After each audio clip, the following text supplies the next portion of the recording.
Hello नमस्कार good evening. कैसे हैं आप सब लोग? उम्मीद है कि अच्छे ही होंगे। मैं सोनित शर्मा स्वागत करता हूं आप सभी का आपके अपने इस YouTube चैनल पर जिसका नाम है लीगल सुपरफास्ट, जहां पर हम बात करते हैं लॉ स्टूडेंट्स को, जुडिशरी के स्टूडेंट्स को उनकी तैयारी के दौरान आने वाली समस्याओं के बारे में। बेर एक्ट की लॉ मैन की लैंग्वेज को लेमैन की लैंग्वेज में कैसे कन्वर्ट करके पढ़ा जाए, कैसे समझा जाए, इस सब के बारे में हम बात करते हैं। मित्रों, कल तक हमने कॉन्स्टिट्यूशन में अपना जो हमारा पार्ट 5 यूनियन चल रहा था, कल तक हमने आर्टिकल 71 तक हम कर चुके थे कल। अगर आपने कल का वीडियो देखा है तो बहुत ही अच्छी बात है, नहीं देखा तो मैं इसको पर वो उसका लिंक मैं डाल दूंगा, आप वहाँ से उसको देख सकते हैं। आर्टिकल 71 में क्या था कि सुप्रीम जो प्रेसिडेंट और वाइस प्रेसिडेंट के इलेक्शन में अगर कोई डिस्प्यूट अराइज होता है तो सुप्रीम कोर्ट का डिसीजन होगा, वो फाइनल होगा। और अगर यदि इलेक्टोरल कॉलेज में किसी तरह की कोई वैकेंसी है तो उसका प्रभाव इस पर प्रेसिडेंट या वाइस प्रेसिडेंट के इलेक्शन पर जो है उसका कोई प्रभाव नहीं पड़ेगा। तो ये सब हमने जो पढ़ा था। आज हम बात करेंगे आर्टिकल 72 के बारे में, जो कि बात करता है प्रेसिडेंट की पार्डनिंग पावर के बारे में, यानी राष्ट्रपति की क्षमा दान देने की पावर के बारे में जो बात करता है। हमारे प्रेसिडेंट साहब को हमारे संविधान ने आर्टिकल 72 के तहत पार्डनिंग की पावर भी प्रोवाइड की। पार्डन का मतलब क्या होता है कि प्रेसिडेंट साहब किसी भी अपराध को कम कर सकते हैं, उसकी सजा को कम कर सकते हैं, बढ़ा भी सकते हैं, उसको पूरी तरह से माफ़ भी कर सकते हैं। कोई भी अपराध हो, किसी कैसा भी अपराध हो, तो ये सब आर्टिकल 72 के अंदर है। इसको हम पढ़ते हैं, क्या कहता है आर्टिकल 72। देखिए जरा यहाँ पर,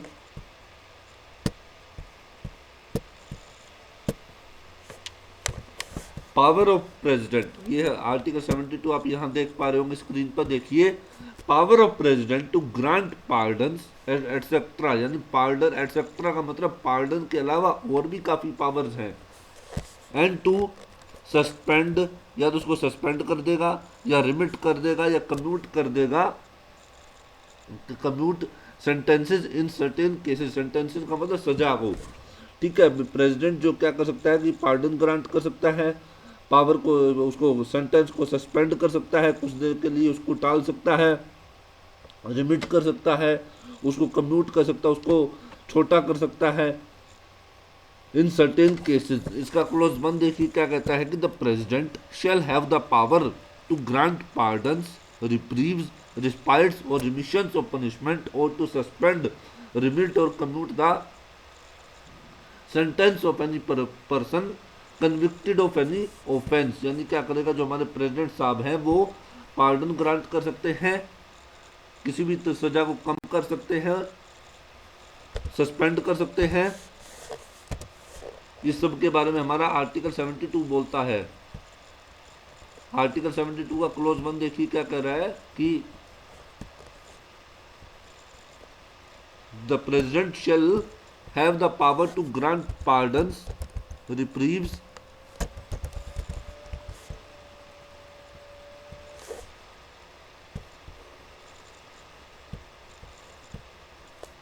रिप्रीव का मतलब होता है कि भी किसी भी सजा के ऊपर रोक लगा सकता है। ठीक है ना, दंड विराम, इसको हिंदी में बोलते हैं दंड विराम। उसके बाद कहते हैं रिस्पाइट और रिमिशन। रिमिशन का मतलब होता है किसी भी सजा को कम करना। ठीक है, उसको कम कर सकते हैं। रिस्पाइट का मतलब क्या होता है, देखिए इधर,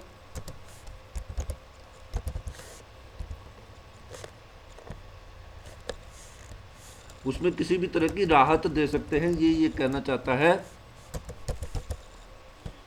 या उसको जो है बिल्कुल पूरी तरह से माफ़ कर सकते हैं। ये आर्टिकल 72 का क्लोज 1 कहता है। या सस्पेंड कर सकते हैं, उसको छोटी कर सकते हैं सजा को, of any person convicted of any offence, यानी कोई भी पर्सन जिसको किसी ऑफेंस के तहत कन्विक्ट किया गया है उसकी सजा को कम कर सकते हैं, उसको माफ़ कर सकते हैं, कोई भी उसमें जो है, या उसकी सज़ा को बिल्कुल ही सस्पेंड कर सकते हैं, उसको कोई राहत दे सकते हैं। रिप्रीव का मतलब होता है राहत देना।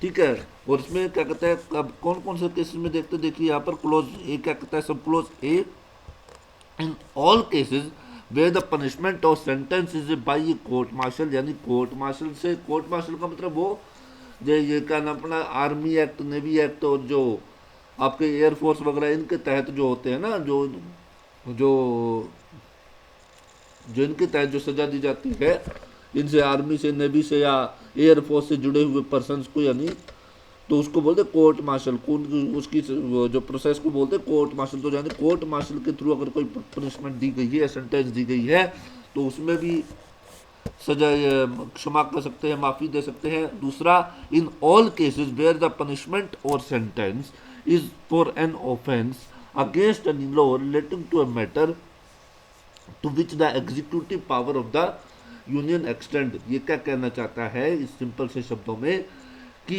वैसे उन सभी केसेस में जिसमें जो आपका ऑफेंस है वो किससे रिलेटेड है, वो उस लॉ से रिलेटेड है जिसमें कोई जो अपना यूनियन ऑफ क्या कहते हैं, यूनियन यानी जो हमारी संघ है, जो हमारी सेंट्रल गवर्नमेंट है, जो हमारा यूनियन है, उसके तहत अगर कोई लॉ आता है जिस पर हमारा यूनियन कानून बना सकता है, उसका अगर उसके खिलाफ कोई ऑफेंस किया गया है तो उसमें भी जो राष्ट्रपति साहब पार्डन दे सकते हैं, सस्पेंड कर सकते हैं, रिमिट कर सकते हैं, उस सेंटेंस को कम्यूट कर सकते हैं। ये हमारा आर्टिकल 72 के क्लोज 1 का सब क्लोज बी कहता है। अब देखते हैं सब क्लोज सी क्या है। In all cases where the sentence is a sentence of death, यानी डेथ सेंटेंस में भी जो है, यानी अगर मृत्यु दंड की सजा भी दी गई है तो उसमें भी जो राष्ट्रपति साहब पार्डन दे सकते हैं, सजा को कम कर सकते हैं, रिमिट कर सकते हैं, सस्पेंड कर सकते हैं।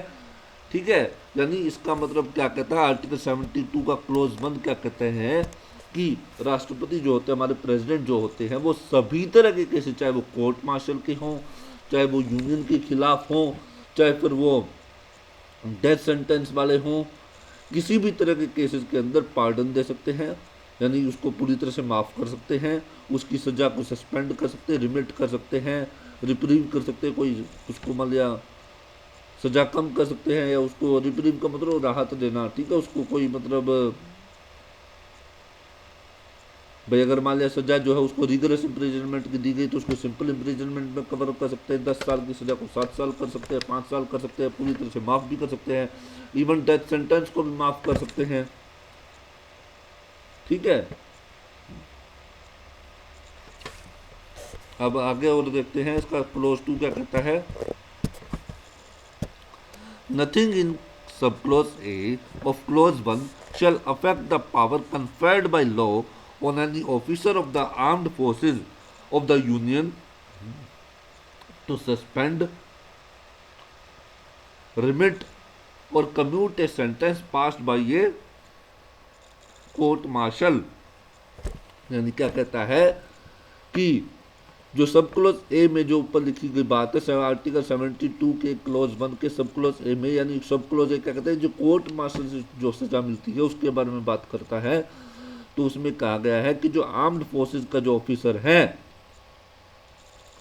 उसको जो लॉ के द्वारा जो पावर प्रोवाइड की गई है कि आप उसको सस्पेंड करने की, रिमिट करने के, कम्यूट करने की सेंटेंस को, तो उसको जो है प्रभावित नहीं करेगा। यानी जो आर्टिकल 72 का क्लोज 1 का सब क्लोज ए किसी अगर आर्मी ऑफिसर को कोई इस तरह की कोई पावर दी गई है कि भी किसी भी सजा को वो कम करे, ज़्यादा करे, सस्पेंड करे, तो उस पावर को वो अफेक्ट नहीं करेगा। ठीक है, और उसके बाद देखते हैं क्लोज 3 क्या कहता है। नथिंग इन सब क्लोज सी, सब क्लोज सी क्या कहता है, जिसमें डेथ सेंटेंस की बात, ये सब क्लोज सी जहाँ पर डेथ सेंटेंस की बात की गई है, तो क्या कहता है close 3, nothing in sub clause C of clause 1 shall affect the power to suspend, remit or commute a sentence of death exercisable by governor। यानी गवर्नर को भी पावर है, ध्यान रखिएगा, गवर्नर जो साहब अपने, उनके पास भी पावर है, उनके पास आर्टिकल 161 के तहत पावर है। ठीक है, पार्डनिंग की पावर, गवर्नर की पार्डनिंग पावर आप देखेंगे आर्टिकल 161 के तहत दी गई है। किसके तहत दी गई है, आर्टिकल 161 के तहत। आप चाहें तो इसके बराबर में लिख सकते हैं, यहाँ पर इसको लिख लेना, यहाँ पे आर्टिकल 72 के बराबर में रीड विद आर्टिकल 161। आर्टिकल 161 में गवर्नर की पार्डनिंग पावर दी गई है। तो इसमें आर्टिकल जो क्लोज थर्ड वो क्या कहता है कि क्लोज 1 के सब क्लोज सी में लिखी कोई भी बात गवर्नर की जो पार्डनिंग की पावर है किसी भी डेथ सेंटेंस वगैरह में उसको जो है अफेक्ट नहीं करेगी। ध्यान रखना इस बात का। गवर्नर को केवल एक पावर नहीं होती, वो कोर्ट मार्शल के संबंध में उसको पावर नहीं होती, बाकी सारी पावर्स इसमें होती है। आप इसको आर्टिकल 161 के साथ पढ़ेंगे तो आप इसको अच्छे से समझ पाएंगे। अब इसी बात को हम हिंदी में और देख लेते हैं भैया। हिंदी हिंदी हिंदी हिंदी हमारी मातृभाषा है, राष्ट्रभाषा तो नहीं है, क्योंकि हमारे संविधान में ऐसा कोई प्रोविजन नहीं है राष्ट्रभाषा का।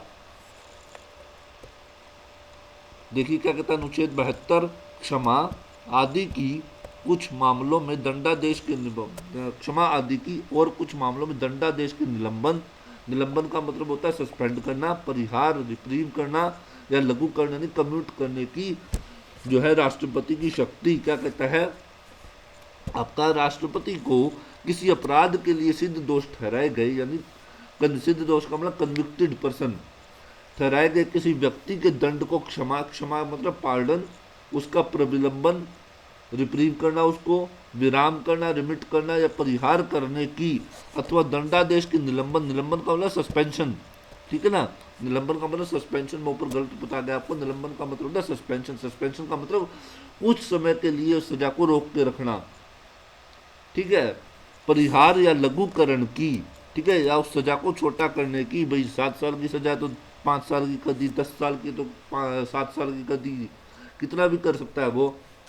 नंबर 1, उन सभी मामलों में जिनमें दंड या दंडादेश सेना न्यायालय ने दिया है यानी कोर्ट मार्शल के द्वारा जो सेंटेंस दी गई है उसमें भी राष्ट्रपति जो है पार्डनिंग कर सकता है या उसको सजा को कम कर सकता है, सस्पेंड कर सकता है, रिमिट कर सकता है।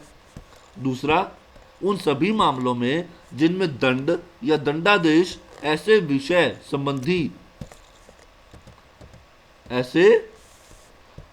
संबंधी विधि के विरुद्ध अपराध के लिए दिया गया है जिस विषय तक संघ की कार्यपालिका शक्ति का विस्तार है। यानी यूनियन ने अगर कोई लॉ बना रखा है ये किसी मैटर के ऊपर और उस लॉ के खिलाफ या उस मैटर के खिलाफ कोई ऑफेंस किया जाता है तो उसमें भी जो अगर कोई सेंटेंस दी गई है तो राष्ट्रपति उस सेंटेंस को माफ कर सकता है, कम कर सकता है, घटा सकता है, किसी भी तरीका उसमें कोई सस्पेंड कर सकता है, उसको सारी पावर्स उसके पास हैं। ठीक है, सीधी सी बात है। ये कह रहा है कि ये जो आपका जो क्लोज बी है ना, ये जो क्लोज बी क्या कह रहा है, ये कह रहा है कि भाई जो यूनियन लिस्ट आप देख रहे हैं शेड्यूल 7 के अंदर अपनी 3 लिस्टें दी हुई हैं, यूनियन लिस्ट, स्टेट लिस्ट और कंकरेंट लिस्ट। तो यानी ये क्या कहता है कि यूनियन लिस्ट में जो दिए गए जो मैटर है उन पे यूनियन का ये अधिकार है, वो यूनियन उनके ऊपर लॉ बना सकती है। तो उसके खिलाफ अगर कोई ऑफेंस किया गया है तो राष्ट्रपति साहब जो माफ़ी की क्षमादान दे सकते हैं, सजा को कम कर सकते हैं, कोई राहत दे सकते हैं। ठीक है, ये सारे काम कर सकते हैं। आपको ये जो शेड्यूल 7 के तहत जो लिस्टें दी गई हैं ये लिस्टें भी आपको ज़रूर याद करवाई जाएंगी या मैं आपको ज़रूर यहाँ पर ये लिस्टें में बताऊँगा पूरी, इनके अंदर कौन कौन से इंपॉर्टेंट सब्जेक्ट है सारा आपको बताया जाएगा। अब एक बार इसका गै पार्ट और देख लेते। गै क्या कहता है, उन सभी मामलों में जिनमें दंडादेश, मृत्यु दंडादेश यानी डेथ पनिशमेंट के मामलों में क्या होगा, पार्डनिंग की शक्ति होगी। ठीक है, उसके बाद क्लोज 2 क्या कहते हैं, खंड 1 के खंड कै की कोई बात संघ के सशस्त्र बलों के किसी ऑफिसर की सेना न्यायालय द्वारा पारित दंडादेश के निलंबन, परिहार या लघुकरण की विधि द्वारा प्रदत्त शक्ति पर प्रभाव नहीं डालेगी। यानी अगर किसी आर्मी ऑफिसर को किसी लॉ के द्वारा किसी भी सजा को, सेंटेंस को कम करने की, उसको पार्डनिंग करने की, ठीक है, या उसको सस्पेंड करने की पावर दे रखी है तो आर्टिकल 72 के क्लोज 1 के सब क्लोज ए में कोई जो लिखी गई बात है वो उस पावर को अफेक्ट नहीं करेगी। ठीक है, और इसी के साथ इसका आगे और देख लेते हैं। क्लोज 3 क्या कह रहा है, क्लोज 3 ये कह रहा है कि खंड 1 के उपखंड गए ये रहा डेथ सेंटेंस वाला, ठीक है। खंड 1 के उपखंड गए की कोई बात तत्समय प्रवृत्त किसी विधि के अधीन किसी राज्य के राज्यपाल के द्वारा प्रयोक्तव्य का मतलब जो वो उसको यूज कर सके, यूजेबल, मृत्यु दंडादेश के निलंबन, परिहार या लघुकरण की शक्ति पर प्रभाव नहीं डालेगी। यानी वही बात कि अगर जो समय क्लोज सब क्लोज सी के अंदर लिखी कोई भी बात गवर्नर की जो पार्डनिंग पावर है उसके ऊपर कोई इफेक्ट नहीं डालेगी। ये हमारा आर्टिकल 72 था। इसको आपको आर्टिकल 161 के साथ जाकर के पढ़ना चाहिए। इसके बराबर में आप लिख लीजिए रीड विद आर्टिकल 161। दोनों आर्टिकल्स को जब आप साथ पढ़ेंगे तब आपको बहुत अच्छी तरीके से समझ में आ जाएगा, ठीक है। तो अब आगे करते हैं आर्टिकल 73, क्योंकि आर्टिकल 161 जब हम गवर्नर का पढ़ेंगे तब हम आर्टिकल 161 पर भी आएंगे, लेकिन आप इसके बराबर में लिख जरूर लीजिएगा ताकि आपको याद रहे। अब आते हैं article 73। Article 73 basically transitional article है। ये कोई आज इसका ज़्यादा यूज़ नहीं होता, ना ये अभी तक ज़्यादा एग्जाम में पूछा गया, लेकिन आपको ट्रांजिशनल प्रोविजंस भी पढ़ने पड़ेंगे, क्योंकि अब की बात जो हरियाणा और राजस्थान का जुडिशरी का जैसे एग्ज़ाम हुआ है तो उनके अंदर ट्रांजिशनल प्रोविजंस भी पूछ लिए गए हैं पेपर के द्वारा। पेपर में exam conducting authority high court के द्वारा या पब्लिक सर्विस कमीशन जो भी है उसके द्वारा ट्रांजिशनल प्रोविजंस भी पूछे गए हैं। और मैक्सिमम बच्चों, क्योंकि देखिए हमें भी नहीं पता था, आज तक कभी आए नहीं थे, हमें भी हमारे टीचर्स ने यही कहा था कि ये आते नहीं हैं, कम पूछे जाते हैं, पूछे नहीं जाते हैं तो ज़्यादा ध्यान मत दीजिए। लेकिन एग्ज़ाम में पूछे गए और कम से कम भी 4 से 5 क्वेश्चन ट्रांजिशनल प्रोविजंस में से अलग अलग सब्जेक्ट के, जैसे CRPC का हो गया, TP एक्ट का हो गया, कॉन्स्टिट्यूशन का हो गया, मतलब काफ़ी वो ट्रांजिशनल क्वेश्चन पूछे गए थे। ट्रांजिशनल का मतलब क्या होता है कि जो व्यवहार के अंदर नहीं आते, जो ज़्यादा यूज के अंदर नहीं आते, ठीक है,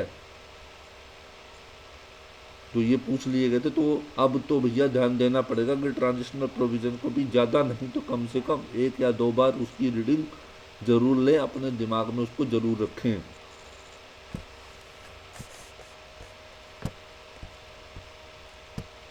तो देखिए क्या कहता है ये article 73, extent of executive power of the union. जो यूनियन की एग्जीक्यूटिव पावर है उसकी सीमाओं के बारे में, उसके एक्सटेंट, वो कहाँ तक एक्सटेंड करती है उसके बारे में बात करता है। उसके प्रोविजन क्या है ये क्लोज 1 कहते हैं subject to the provisions of this constitution. इस कॉन्स्टिट्यूशन के प्रोविजंस के अधीन the executive power of the union shall extend. जो यूनियन की जो एग्जीक्यूटिव पावर है, जो यूनियन की कार्यपालिका शक्ति है, वो एक्सटेंड करेगी कहाँ तक। Number 1, to the matters with respect to which parliament has power to make laws. यानी उन मैटर्स में जहाँ पर पार्लियामेंट को लॉ बनाने की पावर है, ठीक है। दूसरा, to the exercise of such rights authority and jurisdiction as are exercisable by the government of India by virtue of any treaty और एग्रीमेंट। किसी ट्रीटी का मतलब संधि, और एग्रीमेंट का मतलब समझौता, या किसी संधि या समझौते के तहत, यानी ट्रीटी और एग्रीमेंट के तहत अगर गवर्नमेंट ऑफ इंडिया को कोई राइट दिया गया है, कोई अथॉरिटी दी गई है, या किसी तरह का कोई जुरिस्डिक्शन दिया गया है, तो वहाँ पर भी जो है यूनियन की एग्जीक्यूटिव पावर जो है एक्सटेंड करेगी, वहाँ पर भी लागू होगी, ठीक है। उसके बाद क्या कहता है, provided that the executive power referred to in sub clause ए। जो सब क्लोज ए में कौन सा, ये पार्लियामेंट जो है जिसके ऊपर लॉ बना सके, उस जिस मैटर के ऊपर, जो sub clause A shall not save as expressly provided, इसको यहाँ से लेकर के सेव एज एक्सप्रेसली प्रोवाइडेड से लेकर के और पार्लियामेंट तक इसको ब्रैकेट में रखेंगे और आगे हम पढ़ते जाएंगे। देखिए इन सब क्लोज ए, अगले वाले को हम ब्रैकेट में रख रहे हैं, पार्लियामेंट तक, shall extend in any state to matters with respect to which the legislature of the state has also power to make laws. Shall not, तो यानी क्या कहता है कि जो यूनियन की जो एग्जीक्यूटिव पावर है, जो यूनियन की जो एग्जीक्यूटिव पावर जो क्लोज ए के अंदर दी गई है, वो जो है उन मैटर्स के ऊपर लागू नहीं होगी जिनके ऊपर स्टेट लेजिस्लेचर को कानून बनाने का अधिकार है, जब तक कि कॉन्स्टिट्यूशन के द्वारा उसके बारे में कोई प्रोविजन नहीं किया गया है, तब तक। मतलब सीधी सी बात है, आप इस आर्टिकल को इसके बराबर में आप लिख लीजिए, read with schedule 7 and article 246। Article 246 में आपका शेड्यूल 7 के बारे में जिक्र दिया हुआ है, और शेड्यूल 7 में आपको 3 तरह की लिस्टें दी गई है, union list, state list and concurrent list. Union list में वो मैटर्स हैं जिनके ऊपर यूनियन यानी पार्लियामेंट कानून बना सकती है। स्टेट लिस्ट में वो मैटर हैं जिनके ऊपर स्टेट लेजिस्लेचर कानून बना सकता है, और कंकरेंट लिस्ट में वो मैटर्स हैं जिनके ऊपर स्टेट और यूनियन और स्टेट दोनों ही कानून बना सकते हैं अपने अपने हिसाब से। तो इसके बराबर में आप लिख लीजिए आर्टिकल 73 के क्लोज 1 के बराबर में, read with article 246 and schedule 7। अब इसका क्लोज 2 और पढ़ने जा रहा हूं मैं।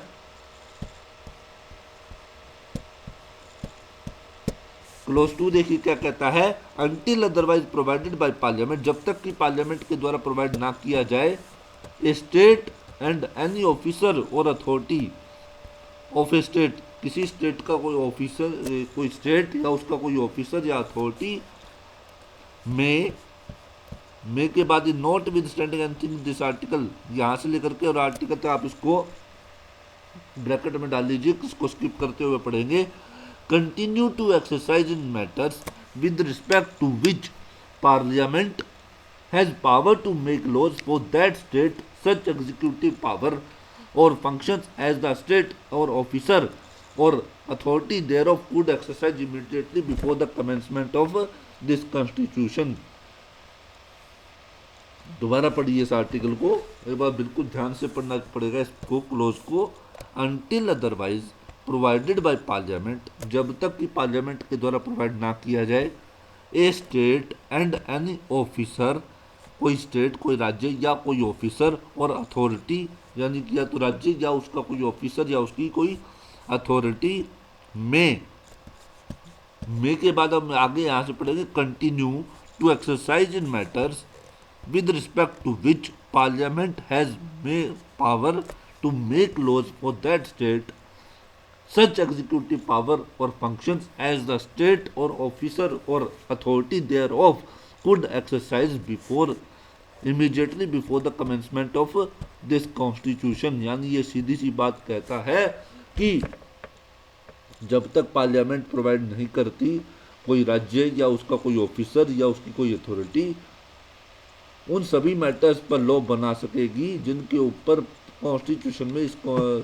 जिनके ऊपर वो कॉन्स्टिट्यूशन के लागू होने से पहले ही अपने कानून वगैरह बना रही थी, वो सारे उनके ऊपर बना सकेगी। ठीक है, ये हमारा आर्टिकल 73 का क्लोज 2 कह रहा है। इसी बात को हम हिंदी में पढ़ेंगे। ये ट्रांजिशनल प्रोविजन है, पढ़ना जरूर है, ध्यान में जरूर रखना है, क्योंकि हरियाणा और राजस्थान में जो अभी एग्जाम हुए थे 13 तारीख और 28 तारीख को, ट्रांजिशनल प्रोविजंस पूछे गए हैं,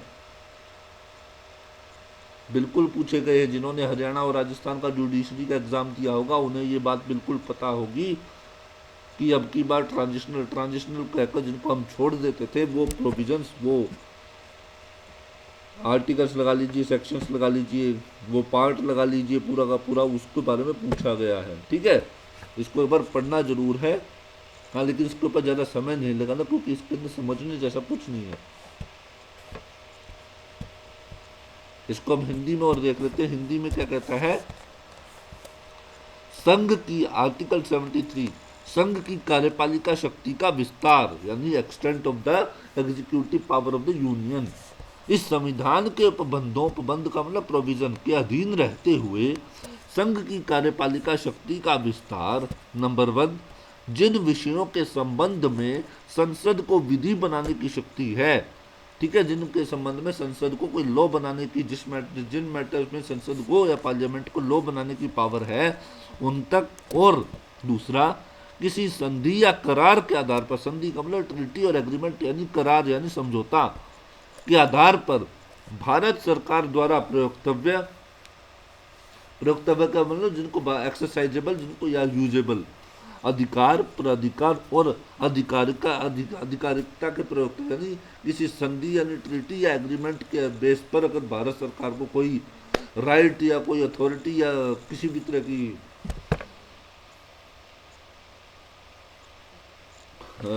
अधिकारिता का मतलब क्या हो गया, एक सेकंड, हाँ जुरिस्डिक्शन, अधिकारिता का मतलब जुरिस्डिक्शन, भाई किसी तरह का कोई राइट या कोई प्राधिकार यानी अथॉरिटी या फिर अधिकारिता यानी कि जुरिस्डिक्शन दिया गया है तो उस पर जो संघ की कार्यपालिका शक्ति का विस्तार वहां तक होगा, यानी वहां तक यूनियन जो है अपनी एग्जीक्यूटिव पावर का इस्तेमाल कर सकता है। इस बात को आप इसके बराबर में लिख लीजिए, read with schedule 7 and article 246।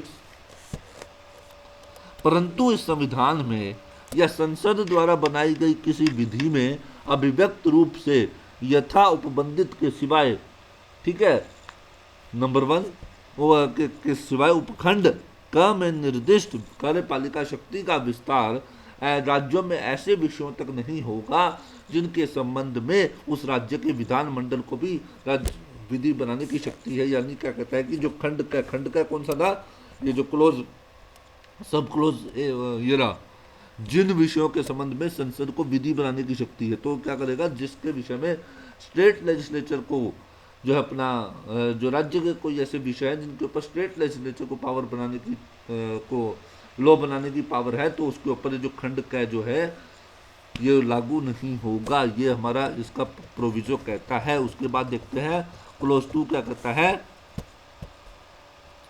जब तक संसद अन्यथा उपबंध ना करे, यानी until the parliament otherwise provided by parliament, तब तक इस अनुच्छेद में किसी बात के होते हुए भी कोई राज्य या राज्य का कोई अधिकारी या प्राधिकारी उन विषयों में जिनके संबंध में संसद को उस राज्य के लिए विधि बनाने की शक्ति है, ऐसी कार्यपालिका शक्ति या कृत्यों का प्रयोग कर सकेगा जिनका प्रयोग वह राज्य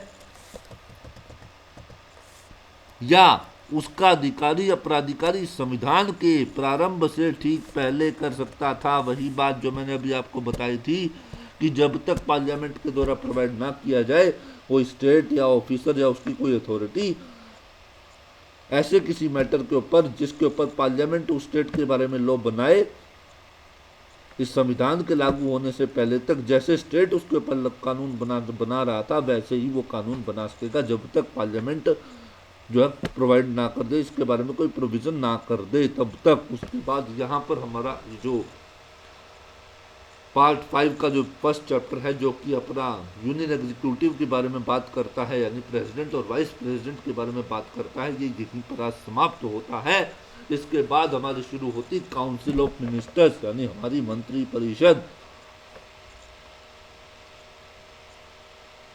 क्या शुरू होती है, हमारी मंत्री परिषद। राष्ट्रपति आ गया, उपराष्ट्रपति साहब आ गया, मंत्री परिषद आएगी।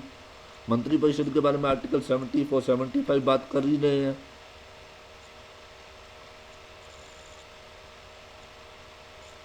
तो मुझे लगता है कि आज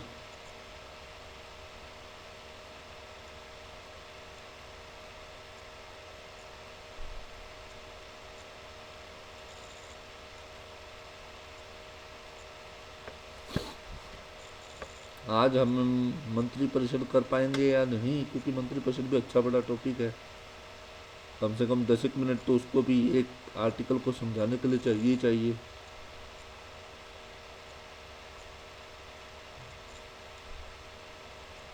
आर्टिकल 74 और 75 दोनों अच्छे बड़े आर्टिकल हैं। तो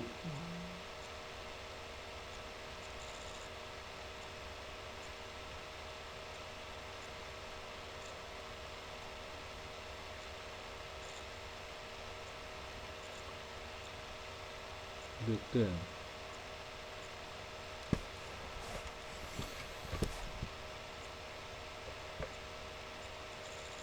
आज के लिए फिर हम इतना ही करते हैं, ठीक है। आर्टिकल 74 और 75 हम कल ही करेंगे। 74 हो गया, 75 हो गया, 76 हो गया, अटॉर्नी जनरल हो गया, ये हम कल ही करेंगे, क्योंकि एक तो मेरे पास भी समय कम है, मैं खुद भी पढ़ रहा हूँ। मैंने जैसा कि पहले आपको बताया था, मेरा भी एग्ज़ाम है आरजेएस का, मीन्स आगे आने वाला है। तो आज के लिए हम इतना ही रखते हैं। आप ये 74 तक, अपने 73 तक जो आज करवाया है, जो इसको एक बार दोबारा देख लीजिएगा, बार बार इस वीडियो को देखिएगा, अगर कुछ समझ ना आए तो। बस अंत में मैं इतना ही कहना चाहूँगा कि अगर आपको ये वीडियो पसंद आया हो, आज का टॉपिक पसंद आया हो, तो प्लीज़ इस वीडियो को लाइक कीजिएगा, शेयर कीजिएगा, ज़्यादा से ज़्यादा लोगों तक इस चैनल को पहुँचाइएगा, सब्सक्राइब कीजिएगा। ये आपका अपना चैनल है, मैं बार बार आपसे कह रहा हूँ, लीगल सुपरफास्ट सोनित का नहीं, आपका अपना चैनल है, आपकी जिम्मेदारी है, आप ज़्यादा से ज़्यादा लोगों तक इस चैनल को पहुँचाइए।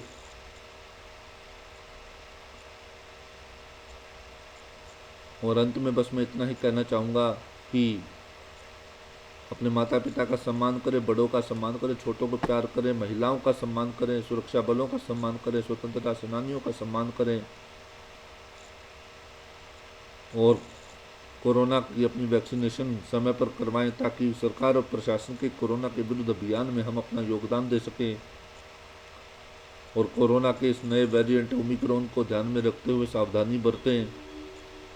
सावधानी में ही सुरक्षा है, जब तक जरूरी ना हो तब तक घरों से बाहर ना निकलें, अपना व अपनों का ध्यान रखें, खुद भी सावधान रहें, दूसरों को भी सावधान करें। तो इसी के साथ मैं आज आपसे विदा लेना चाहूँगा। Thank you very much, good night.